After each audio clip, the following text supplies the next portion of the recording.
Assalamualaikum warahmatullahi wabarakatuh. Alhamdulillah, wassalatu wassalamu ala rasulillah, amma ba'd. Pertama-tama marilah kita panjatkan puja dan puji syukur kehadirat Allah subhanahu wa ta'ala, karena atas nikmatnya kita dapat berjumpa di kultum hari ini. Di sini saya akan menyampaikan kultum tentang tips ketika kita sedang jatuh cinta. Jatuh cinta merupakan sesuatu yang dialami oleh semua manusia, karena manusia diberikan Allah subhanahu wa ta'ala yang namanya cinta. Cinta kepada wanita, cinta kepada harta, cinta kepada jabatan, dan cinta kepada sesuatu itu pasti. Tetapi ada beberapa poin yang harus kita perhatikan, karena bisa jadi cinta menjadi malapetaka untuk hidup kita. 1. Tanyakan apa manfaatnya. Tanyakan, saya mencintai sesuatu tersebut, apa manfaatnya bagi saya? Karena percuma apabila kita mencintai sesuatu yang tidak ada manfaatnya untuk hidup kita, baik akhirat kita, baik agama kita. Karena seorang mukmin itu berusaha untuk meninggalkan perkara yang tidak ada manfaatnya, bahkan dalam masalah cinta. 2. Taatkan dengan ridha Allah Subhanahu wa taala. Kita harus berusaha untuk mengikat cinta kita dengan keridhaan Allah Subhanahu wa taala. Karena percuma cinta yang tidak diikat dengan keridhaan Allah Subhanahu wa taala itu merupakan cinta yang tidak ada manfaatnya. Al-Imam Ibnu Qayyim rahimahumullah dalam kitab beliau berkata, ada 10 perkara yang tidak ada manfaatnya. Apa 10 perkara tersebut? Di antaranya cinta yang tidak diikat dengan keridhaan Allah Subhanahu wa taala, pelaksanaan atas perintah-perintahnya dan ketaatan kepadanya. 3. Gunakan akal pikiran. Saat kita jatuh cinta, terutama kepada lawan jenis, jangan sampai cinta mengalahkan akal pikiran kita. Ingat, manusia diberikan kelebihan oleh Allah Subhanahu wa taala berupa akal pikiran. Akal pikiran bisa menjadi lumpuh total saat ia dikuasai oleh syahwat. Ketika syahwat menguasai, seringkali akal pikiran itu lumpuh total. Lihat saja pemuda-pemudi yang sedang jatuh cinta. Mereka menganggap bahwa pasangannya lah yang terbaik menurut dia. Terkadang 1000 nasihat yang diberikan kepada orang yang sudah berpengalaman pun tidak didengar lagi. Kenapa? Karena akal pikiran sudah tumpul akibat dari cinta tersebut, yang ternyata cinta tersebut tidak diikat dengan keridhaan Allah Subhanahu wa taala. Maka jangan sampai cinta itu menghilangkan akal kita. Tetap kita berpikir jernih, apakah cinta itu menghilangkan akal kita? Tetap kita berpikir jernih, apakah cinta itu sesuatu yang tidak diridhai oleh Allah atau tidak?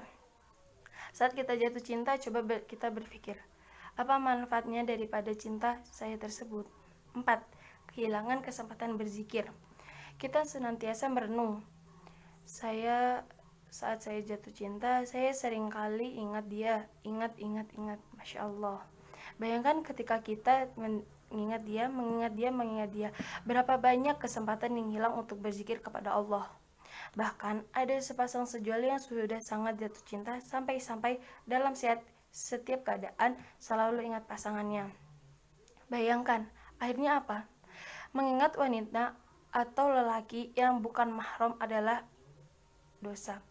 Padahal belum tentu jodoh di sisi Allah Subhanahu wa taala, belum tentu baik. Coba kita merenung berapa banyak kalau begitu kesempatan untuk berzikir kepada Allah telah hilang. Nauzubillah, nas'alullah as-salamah wal afiyah. 5. Terjerumus dalam kesyirikan. Yang lebih mengerikan lagi, dan ini adalah poin yang harus diperhatikan sekali, jangan sampai cinta itu menjadi kesyirikan. Jangan sampai cinta itu menjerumuskan kita ke dalam api neraka. Bagaimana bisa? Bukankah syirik yang pertama kali muncul di dunia adalah syirik cinta? Di zaman Nabi Nuh, mereka sangat mencintai para wali, yang kemudian akhirnya para wali ketika telah meninggal dunia, dibikinlah monumen-monumen dan gambar-gambar dalam rangka untuk lebih memotivasi ibadah. Tapi kemudian lama-kelamaan berubah menjadi penyembahan. Makanya kata para ulama, cinta bisa berubah menjadi ibadah ketika disertai dengan pengagungan kepada yang dicintai, ketundukan dan tadarruk kepada yang dicintai, disertai dengan penghinaan kepadanya. Kalau sudah sampai derajat tersebut, kita sudah mengambil tanding selain Allah. Subhanallah, ini cinta yang terlarang, bahkan terlaknat.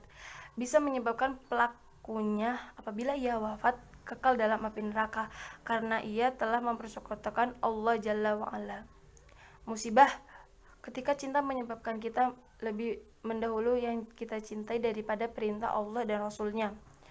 Ketika kita lebih mencintai misalnya permainan, terdengar azan, kita tak peduli sama sekali. Kita lebih mencintai seseorang yang orang itu ketika meminta bertemu dengan kita, padahal dia bukan mahram kita. Kita tidak pedulikan lagi larangan-larangan Allah Subhanahu wa taala. Kita lebih mendahulukan syahwat kita, hawa nafsu kita. Sehingga akhirnya dia malapetaka untuk hidup kita. Nah, inilah beberapa tips bagi kita yang sedang jatuh cinta. Perhatikan, jangan sampai cinta adalah malapetaka dalam kehidupan dunia ataupun akhirat. Nauzubillah. Terima kasih telah menyaksikan video saya. Kurang lebihnya mohon maaf. Dan jika ada salah kata, saya minta maaf. Billahi taufiq wal hidayah. Wassalamualaikum warahmatullahi wabarakatuh.